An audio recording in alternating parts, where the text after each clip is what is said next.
Bismillahirrahmanirrahim. Assalamualaikum warahmatullahi wabarakatuh. Nama diberi Erin Emilia Natasha binti Muhammad Syarul Nizam, nombor matrik 1212420. Akan menerangkan bahagian pendahuluan bagi kajian ini. Merupakan persoalan yang menjadi asas utama bagi kajian ini. Yang pertama, apakah konsep pemikiran relativisme pasca moden? Yang kedua, apakah perbandingan pemikiran relativisme mengikut perspektif falsafah Islam Timur dan Barat? Yang ketiga, apakah cabaran ideologi relativisme? Dan akhir sekali, apakah peranan agama dan tradisi dalam menghadapi pemikiran relativisme pasca moden? Seterusnya, berikut merupakan objektif utama kajian ini. Yang pertama, menerangkan konsep pemikiran relativisme. Yang kedua, menjustifikasikan perbandingan pemikiran relativisme mengikut perspektif falsafah Islam Timur dan Barat. Yang ketiga, menjelaskan cabaran ideologi relativisme pasca moden. Dan akhir sekali, menerangkan peranan agama dan tradisi dalam menghadapi pemikiran relativisme pasca moden. Akhir sekali, kerangka teori dalam kajian ini bermula dengan konsep pemikiran relativisme pasca moden mengikut perspektif falsafah Islam Timur dan Barat.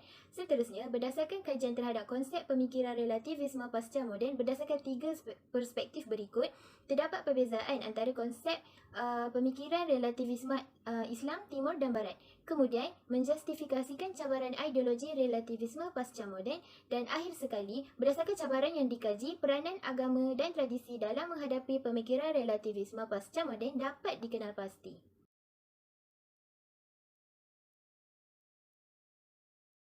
Terdapat empat konsep utama dalam relativism, iaitu relativism budaya yang berbagai dalam satu sama lain, dan setiap budaya itu mempunyai set kepercayaan, adat dan amalan yang khusus. Malah pada zaman sekarang, istilah lebih kompleks dengan kepelbagaian budaya yang berbagai. Seterusnya adalah relativism moral, menegaskan bahawa tiada nilai moral yang kekal dan etika yang boleh menentukan mana yang betul dan mana yang salah.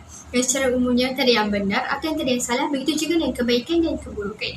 Dan selanjutnya adalah relativism agama, iaitu kebenaran sesuatu agama itu tidak hanya terhad kepada umat agama itu, dan tiada agama yang paling benar kebenarannya, yang diterima oleh seluruh masyarakat. Akhir sekali adalah relativisme epistemologi, iaitu kebenaran yang dianggap benar oleh seseorang tidak semestinya dianggap benar oleh orang lain. Ini kerana tiada kebenaran sejagat yang mana benar atau yang mana salah. Terdapat berdasar terhadap kelompok aktivis yang berdakwa hakikat hanya terletak kepada kepercayaan masing-masing oleh ulama kalam. Hakikat adalah suatu perkara yang sabit, tentang pengetahuan hakikat sebenar adalah disahkan berbeza dengan golongan sofis. Selanjutnya, konsep relativis di timur melepaskan konsep dan sukredisasi agama dan juga adat istiadat agama sebagai asas moral sosial. Ini kerana pendapat tidak terikat pada satu perkara sahaja. Manakala relativis barat berasaskan dasar hedonisme, materialisme, rasionalisme, positivisme dan evolusionisme, dan menurut juga ethical judgment dan bukunya, fakta-fakta berkembang di relativisme iaitu kerana kebudayaan, agama, peradaban dan buatan manusia. Seterusnya, marilah kita lihat tentang cabaran ideologi relativism. Cabaran yang pertama ialah pemikir keliru di antara apakah itu akta sejarah dengan fantasi. Di sini kita dapat lihat pemikir kurang tegas dengan sama ada mereka ni mencipta teori ataupun mengarang sastranya sendiri. Cabaran yang kedua ialah gagal dalam membezakan fenomena dan praktik yang terjadi pada masyarakat moden.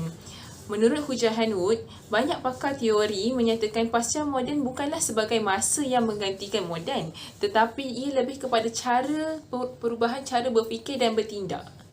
Cabaran yang ketiga ialah pemikir dituduh mengabarkan praktik kehidupan dunia.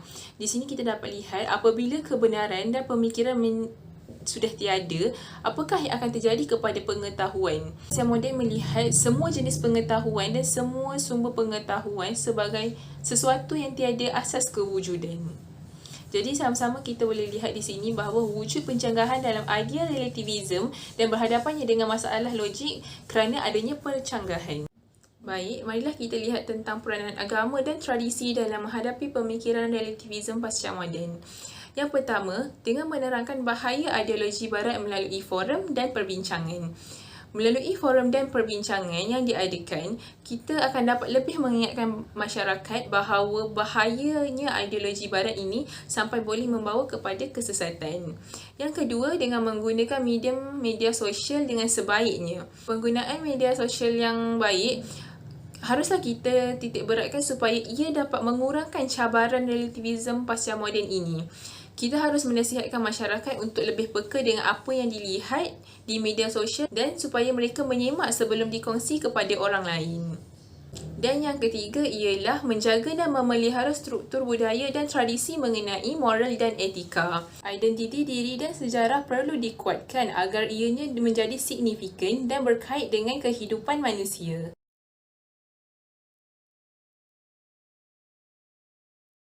Pertama, reka bentuk. Menggunakan pendekatan kaedah kualitatif yang diperoleh dengan kaedah soal selidik, ini digunakan untuk mengetahui pandangan masyarakat dalam kalangan pelajar USIM dari pelbagai fakulti terhadap tajuk yang dibincangkan bagi memenuhi teras objektif kajian ini.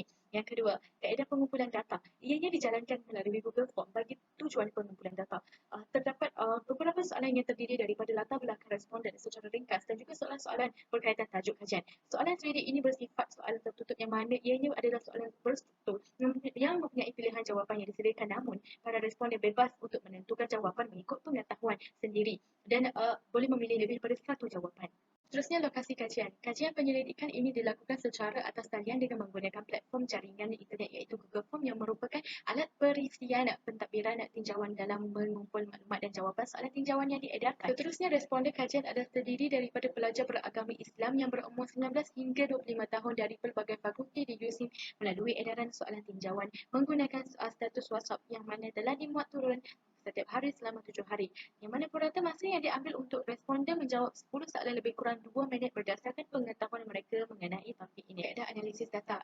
Kami telah menyediakan sebanyak 10 soalan berstruktur objektif bagi mewakili pemerhatian topik ini. Kami juga mengambil berat terhadap kesulitan responden menjawab soalan yang mengambil masa lama jika ia berstrukturkan subjektif. Oleh itu, kami hanya menyediakan soalan yang padat, jelas dan mudah untuk mempercepatkan masa dan memudahkan urusan responden kerana penggunaan Google Form haruslah disediakan dengan lebih pantas dan hemat.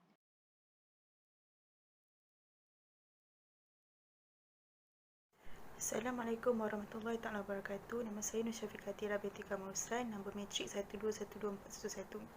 Hari ini saya akan membentangkan konsep relativisme. Konsep relativisme menurut Kamus Dewan Bahasa edisi keempat adalah merupakan satu kefahaman tentang kebenaran nilai moral dan sebagainya yang tidak semestinya mutlak, akan tetapi dia boleh menjadi berbeza antara individu dan juga budaya. Seterusnya merupakan perbandingan pemikiran relativisme mengikut perspektif falsafah Islam, Timur dan juga Barat.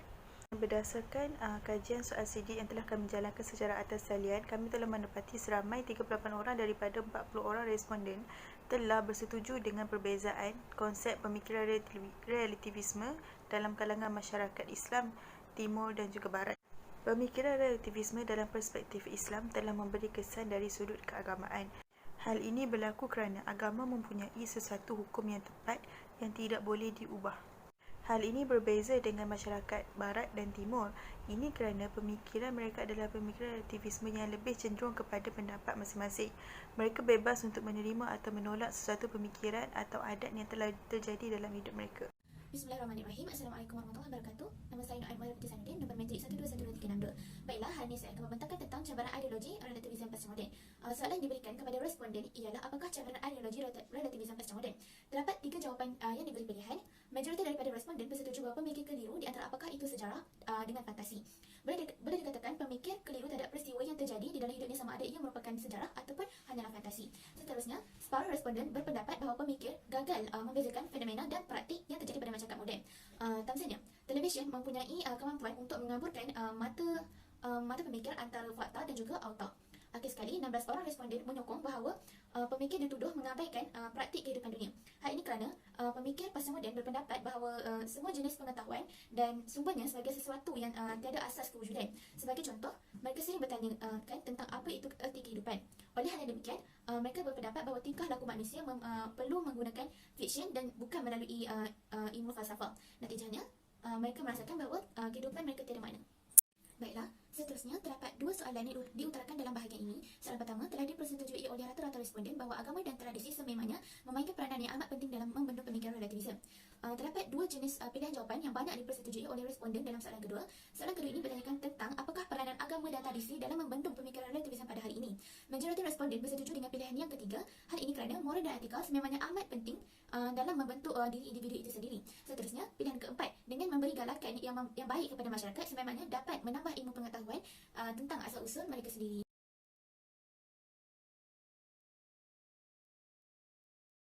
Daripada kajian ini, kami dapat simpulkan bahawa antara kesan yang dapat memberi pendedahan kepada masyarakat mengenai topik ini adalah masyarakat dapat lebih menghayati peranan agama dan tradisi sebagai satu tunjang utama dalam menangkal kepercayaan anasir-anasir luar dengan lebih baik dan berkesan. Kerana ramai juga masyarakat, lebih-lebih lagi golongan pelajar yang berakademik, menyuarakan pendapat mereka tanpa melihat dari sudut pandangan agama dan juga tradisi. Selain itu, melalui kajian penyelidikan ini juga, ini dapat memberi dan membuka peluang dan ruang kepada masyarakat untuk mendekatkan diri kepada Sang Pencipta sekaligus dapat mempelajari tradisi dengan lebih kemas. Memandangkan isu ini kian menular dalam kalangan masyarakat era kini, antara cara yang boleh kita lakukan bagi mengatasinya adalah dengan menguatkan dan memperkukuhkan lagi asas ilmu dan pengetahuan agama yang mana ia boleh dijadikan sebagai satu benteng dan juga senjata bagi mengawal hawa nafsu manusia daripada terjerumus ke arah perkara yang negatif. Yang kedua, masyarakat perlu bertindak bijak dan sentiasa berwaspada dalam menerima sesuatu pendapat baharu tanpa melihat kepada ideologi tersebut secara buta tuli. Oleh sebab itu, betapa pentingnya untuk kita menyelidik secara terperinci terlebih dahulu sebarang maklumat, pendapat atau pandangan luar sebelum menerimanya melalui sumber yang sah agar tidak terpesong daripada kebenaran.